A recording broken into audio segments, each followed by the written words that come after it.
chini ya Mama Samia katika nyanja mbalimbali. Kwa uchache leo tuanze na swala la afya. Katika maeneo ya afya, nyinyi wenyewe ni mashahidi.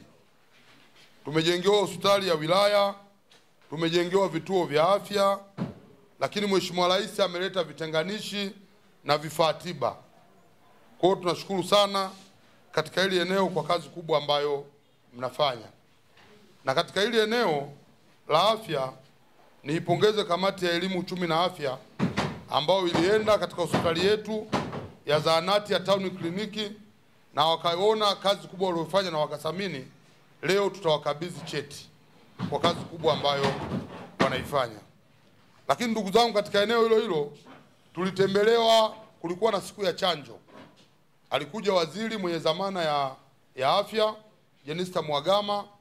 Nitumie nafasi hii kumshukuru sana kwa kazi kubwa anayoifanya, na yale malalamiko nilotoa kama mstahiki wa manispaa ya Tabora kuhusu hospitali yetu ya Kitete kwamba mtu akifariki wanazuia maiti kama anadaiwa mpaka alipe pesa.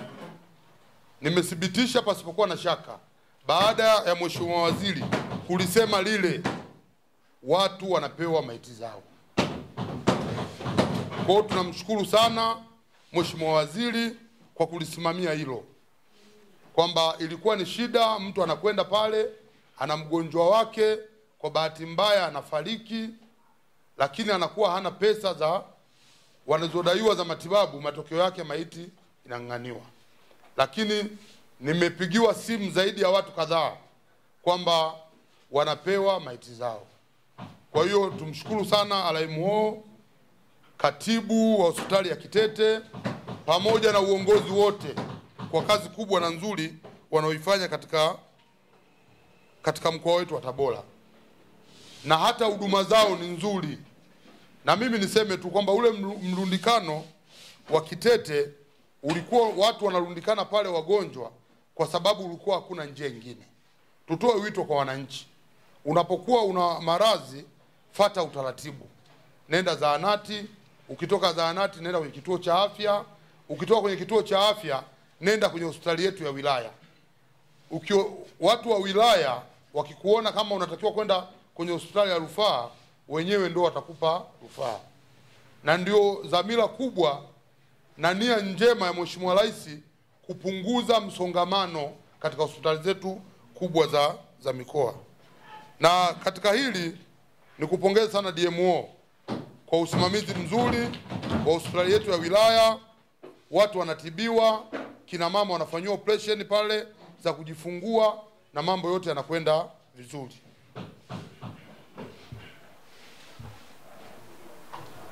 Katika swala la elimu, ndugu zangu ni mashahidi. Tumejengewa shule za sekondari, tumejengewa shule za misingi, tumejengewa madarasa.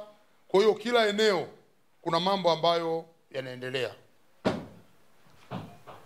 Katika swala la mapato, ndugu zangu, mpaka leo nazungumza hapa, mapato ya halmashauri ya manispaa ya Tabora yako 75%,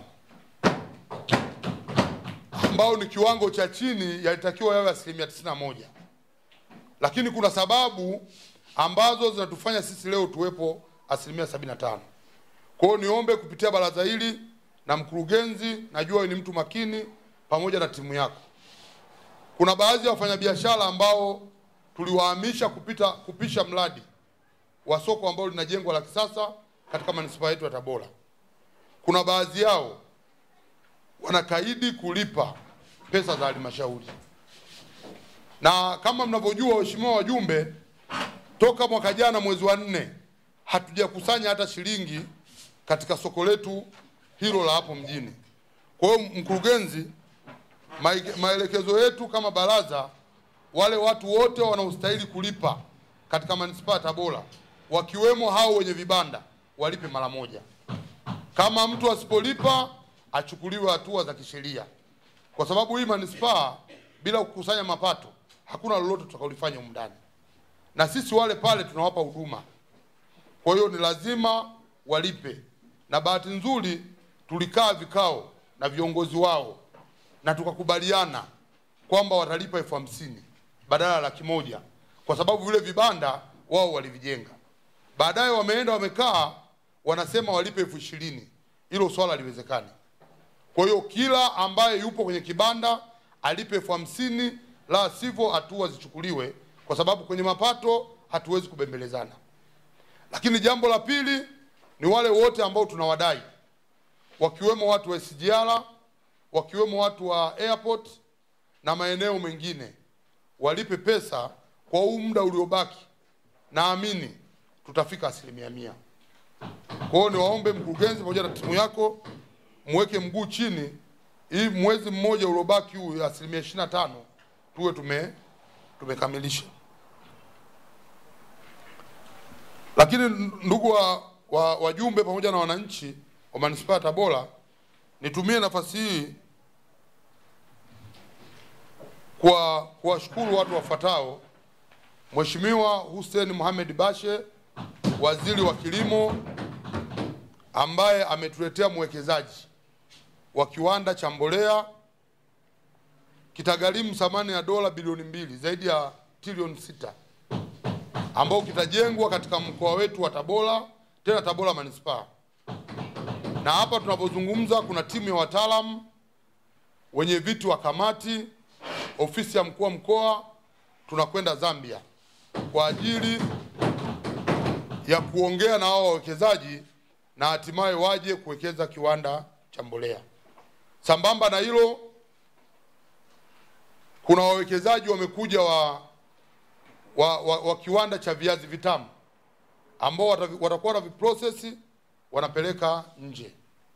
Hayo yote ni juhudi ya Waziri wa Kilimo pamoja na uongozi wa mkoa na mkurugenzi na staff yote pamoja na waheshimiwa madiwani. Lakini wamekuja watu wanataka kuwekeza mahoteli. Kwa hiyo Tabora yetu sasa, yale matazamio na matarajio ya kuwa jiji sasa inakwenda kuwa jiji. Lakini nitumie nafasi hii kumuomba sana mkuu wa mkoa, pamoja na kazi kubwa anazofanya katika mkoa wetu wa Tabora, bado kuna eneo moja linaleta ukakasi.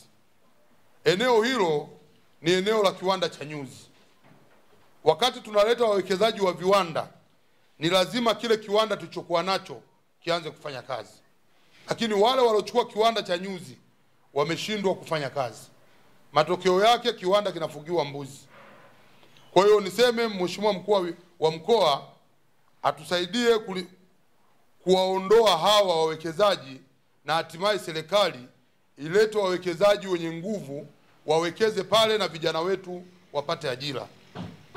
Tatizo la ajira katika manispaa yetu ya Tabora, tukipata viwanda 3, 4, 5, masuala ya vijana kuzurura, masuala ya kuwa na vibaka wadokozi hayawezi kuwepo, kwa sababu watu watakuwa na shughuli zao.